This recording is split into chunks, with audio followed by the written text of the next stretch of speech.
Ngake and Whataitai. Ngā taniwha o Te Whanganui-a-Tara. Where the cities of Hutt and Wellington stand, or where a great harbour is held by the land.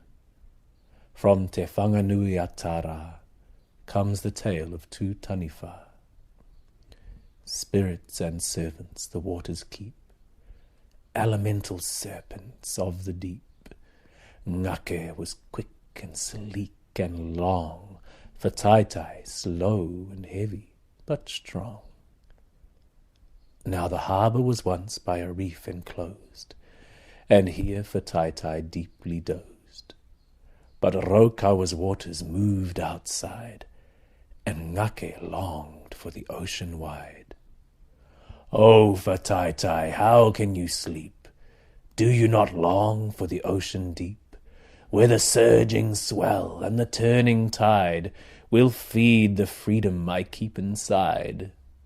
"Ngake, we have everything here we need, plentiful fish on which to feed, warm shallows, gentle streams, everything every taniwha dreams. I have grown in the bounds of this lake, now its borders I long to break.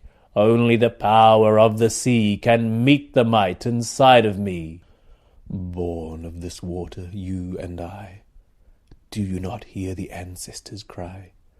Kua rongo koutou te karanga, te reo o ngā tupuna.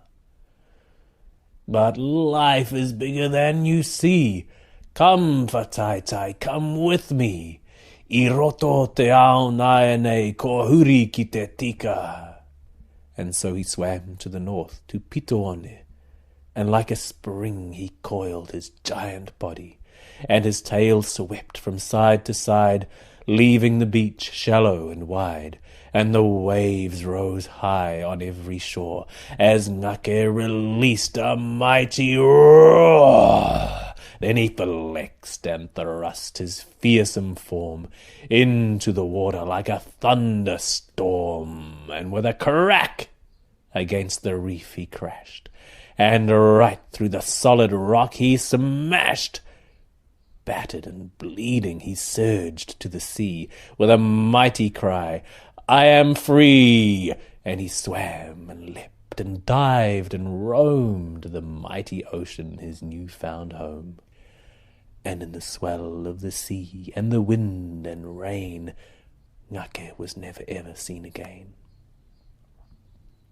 Now Whataitai tasted the salty sea, where the fresh lake water used to be.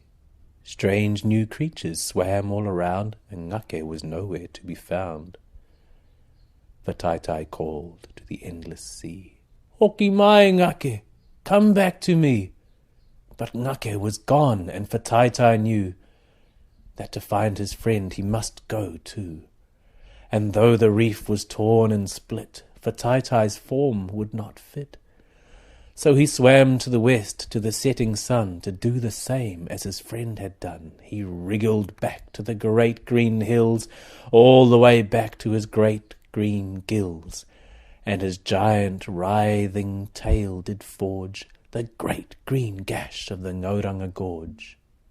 Then he thrust his body powerfully and plunged towards the open sea. But the ocean tide had drifted down, and Whataitai was stranded on high ground. The sea receded, the sand was soft. Whataitai was left on land aloft, nothing to pull or push against, only the sand and open space. He twisted and lifted and tried to roll, and his great big body made a great big hole, and when the tide rose up, he tried to swim, but it was too low to carry him. And when the tide went down, he sank further in, and the sun began to burn his skin. And as there he lay and struggled for breath, the burning sun whispered death. And his spirit became a bird in flight, and flew to Matairangi's height, and on Tangi Te Keo, Victoria, there did cry for the great taniwha.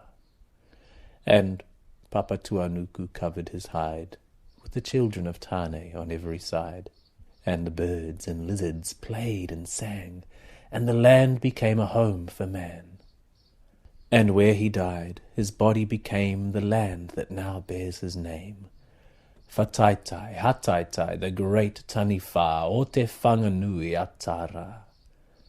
The land is the body of our ancestry, and we are the guardians, the kaitiaki.